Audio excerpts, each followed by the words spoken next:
Bonjour, vous avez l'impression que l'argent n'est pas fait pour vous? Vous voulez optimiser votre budget et vos dépenses? Vous êtes souvent à découvert et vous souhaitez améliorer votre vision et votre gestion de l'argent? Alors, bienvenue sur Budget, le podcast qui t'aide à gérer concrètement ton budget. Définition, réflexion, technique, je vais vous donner mes clés pour dépasser vos croyances limitantes liées à l'argent et pour optimiser votre budget. N'hésitez pas à vous abonner et à partager ce podcast.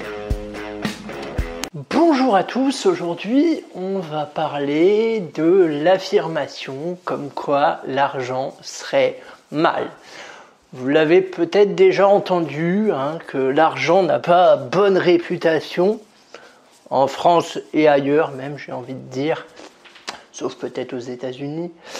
Que l'argent ce serait mal, que ça amènerait des soucis, que avec de l'argent, si on avait beaucoup d'argent, on vivrait différemment, que ce serait vecteur de jalousie, de haine, de profit, etc., etc., etc.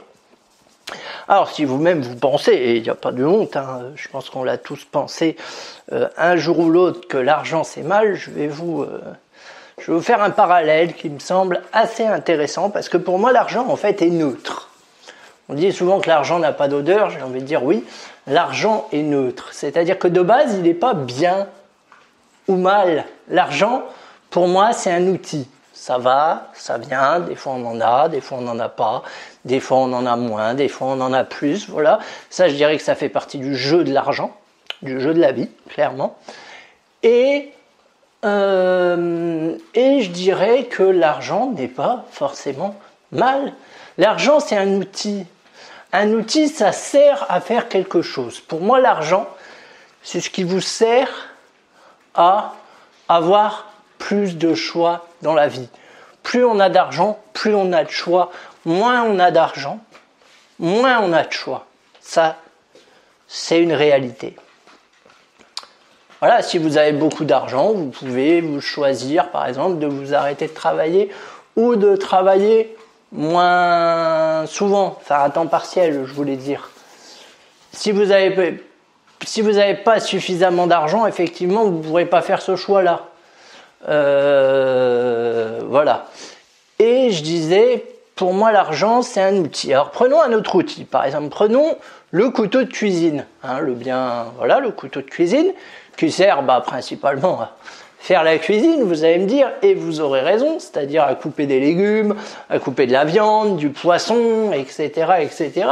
Mais dans certains cas, selon la personne qui le tient, ce couteau peut servir aussi à des choses un peu moins drôle, je dirais, ou normal tout du moins que de faire la cuisine, et en l'occurrence il peut servir aussi à tuer, à blesser.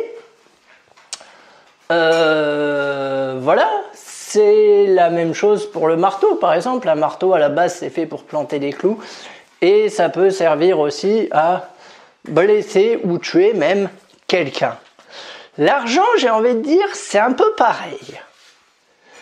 Tout dépend, l'argent c'est un outil, tout dépend comment vous voulez l'utiliser.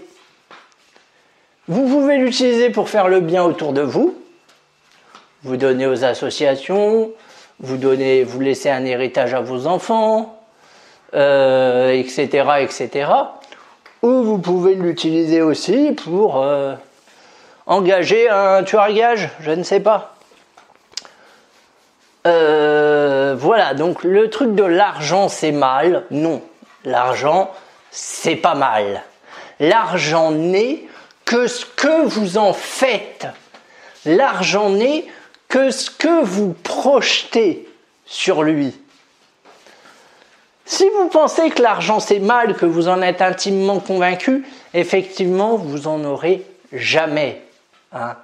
C'est-à-dire que vous allez prendre de bonnes résolutions, vous allez décider d'épargner et tout ça, et pile poil quand vous avez atteint la somme voulue, ça arrive, vous allez voir, ça va vous parler. Pile poil quand vous avez atteint la somme voulue, que vous êtes fier de vous, il y a un imprévu, et le montant que vous devez débourser correspond pile poil à la somme prévue. Ça, on est tous d'accord, ça nous est au moins arriver une fois dans la vie. Il n'y a rien de plus frustrant que d'avoir chié, parce que c'est le cas, à mettre 200 balles de côté, et qu'au final, les 200 balles, ils tombent dans autre chose. Moi, j'estime qu'il y a peut-être un lien entre la façon dont on considère l'argent et certaines choses qui nous arrivent dans la vie. Les coïncidences, vous savez, oh, quelle coïncidence! Moi, je crois pas trop aux coïncidences, je crois plus à la synchronicité. C'est-à-dire, si telle chose se produit, c'est peut-être pas par hasard. Voilà. Tout ça pour dire, je vais y arriver, tout ça pour dire que l'argent n'est qu'un outil et donc il n'est pas bien ou mal, tout dépend de ce que vous en faites. Et ça, c'est une croyance limitante très forte qu'on a. L'argent, c'est mal. Si j'ai de l'argent, je vais devenir quelqu'un de méchant, etc., etc. On se victimise avec l'argent. On se victimise beaucoup en France, mon Dieu. J'en reviendrai sur ce sentiment-là lors d'autres podcasts. Souvent, c'est la faute de l'État, souvent, c'est la faute du patron, souvent, c'est la faute de tout le monde, sauf ta faute. Mais qui c'est qui, à la base, gère ton argent? C'est toi. Que le patron, que l'État ait une part. Ok, pourquoi pas? Mais elle est minime. Celui qui décide de dépenser son argent, c'est bien toi. C'est bien toi qui as ce pouvoir-là de dépenser ou pas, de mettre de côté ou pas, de donner ou pas. Le type s'est fini à découvert tous les mois et que il en est encore à alors qu'il gagne, on va dire, à peu près bien sa vie, et qu'il en est encore à pester contre les impôts, contre son patron qui ne paye pas assez, contre ceci, contre cela. Non, à un moment, il va falloir qu'il peste contre lui-même. Parce que c'est lui qui gère ses finances. C'est tout, c'est une réalité. C'est vous qui êtes responsable. Ça ne veut pas dire, je précise, avant que vous me tombiez dessus, ça ne veut pas dire que vous êtes responsable de la situation dans laquelle vous êtes. C'est pas ce que je suis en train de dire. Responsable, étymologiquement, ça veut dire qu'il y a la réponse.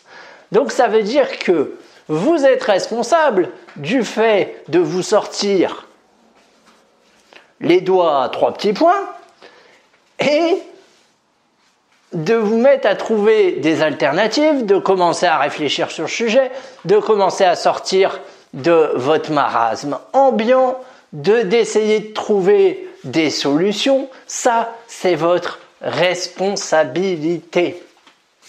Mais retenez bien que l'argent, ce n'est pas bien ou ce n'est pas mal. Ça, c'est important que vous déconstruisiez ce mythe, parce que je dirais, sinon il va vous bloquer. Donc, petit exercice, vous commencez à avoir l'habitude. Vous prenez une feuille, 2 feuilles même, ça va être assez long, et vous notez 100 situations, oui, 100 situations où vous étiez content d'avoir de l'argent. 100 situations où vous étiez content d'avoir de l'argent. 100, hein. Je sais que ça fait beaucoup, mais vous allez trouver. Ça peut être le jour où vous avez fait un cadeau pas prévu à vos enfants, ils étaient très contents. Ça peut être le jour où vous êtes acheté un superbe écran plat parce que vous êtes cinéphile et que vous aimez mater des films dans des très bonnes conditions. Ça peut être, je sais pas moi, le jour où vous avez donné à un SDF, où vous lui avez acheté quelque chose, enfin, etc., etc. 100 situations, vous prenez une feuille, vous les écrivez, et vous allez voir que finalement, c'est peut-être pas si mal d'avoir de l'argent. Et en plus, ça vous rappellera un peu les valeurs que vous avez, parce que du coup, vous verrez où est allé votre argent. Et ça, c'est intéressant. Si votre argent, il est plus allé, mettons, pour donner aux autres, ben c'est positif. S'il est plus allé pour, par exemple, améliorer votre confort, c'est positif aussi. Faites cet exercice-là, et je vous dis à la prochaine.